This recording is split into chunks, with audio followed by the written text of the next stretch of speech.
Marie-Son, est-ce que tu peux te présenter Mar? Alors moi je suis un peu un verrier sans vraiment en être un. J'ai la chance que Serge me fasse confiance, mais je me définis plutôt comme un sculpteur. J'utilise aussi le verbe, j'utilise tous les médias qui me passent par les mains. Et j'aime assez. Et j'aime surtout le mélange. Et puis je m'interdis rien. Donc c'est vrai que je suis un petit peu atypique dans ce lieu. Quelle a été ton approche du thème qui a été donné cette année pour les Verrières 2019, qui est nos frontières au pluriel? Alors moi je l'ai pris finalement comme un périple, comme un chemin. Donc ça va pas vraiment jusqu'au bout, jusqu'à la frontière, mais puis je pense que c'est lié à aussi ma vie peut-être personnelle aujourd'hui, où je viens juste d'avoir 50 ans, donc je suis un peu dans une phase, dans un virage je pense. Et donc j'ai commencé par la girouette en fait, c'est avant de partir quelque part, avant d'aller jusqu'aux frontières, où on va et puis un peu pourquoi. Et c'est pour ça qu'il faut absolument, même si c'est un peu compliqué techniquement, que cette girouette soit une vraie girouette, qu'elle tourne, on peut la mettre dans tous les sens. Donc c'était ça, un peu faire une analyse du moment présent et puis où on va. Et puis la troisième pièce que j'ai présentée, c'est une sorte de gardien qui est un peu assimilé au sphinx. J'adore ces mythologies où en fait on se retrouve face à un personnage qui vous pose une question, en tout cas il y a une porte à passer, une énigme à laquelle il faut répondre.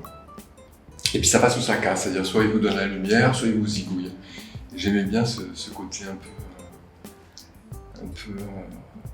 initiatique peut-être. Ça c'est une idée qui me plaît bien.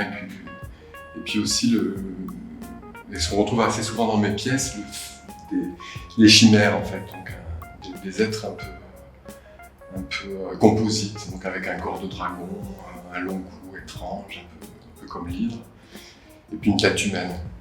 Et j'aime bien l'univers de la science-fiction, de l'heroic fantasy. C'est un univers qui me plaît bien, dans lequel je me retrouve bien. Autant le monde contemporain, j'ai toujours un peu du mal.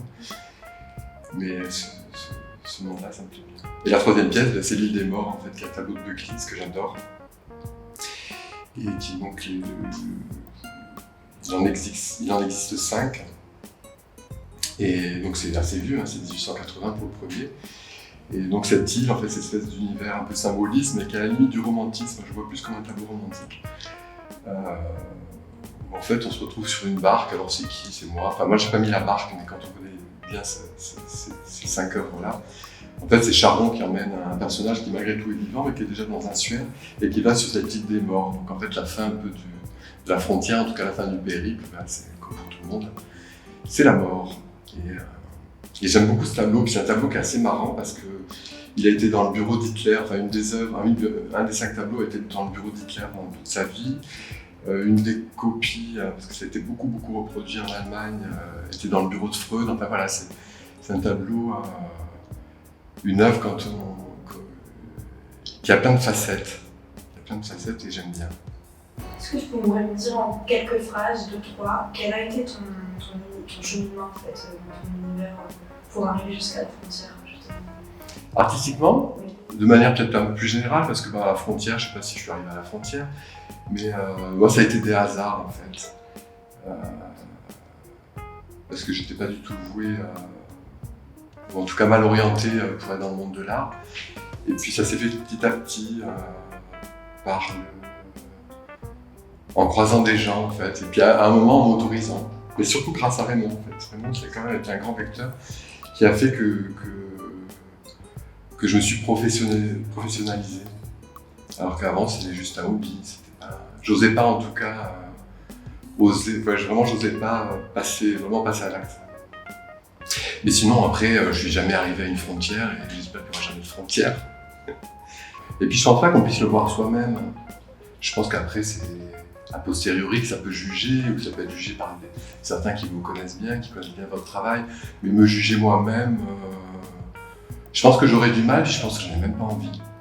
C'est pas mon propos. Moi je suis plutôt dans le faire en fait, je suis pas un intellectuel, et je fais, sans trop me poser de questions, et puis le résultat est ce qu'il est.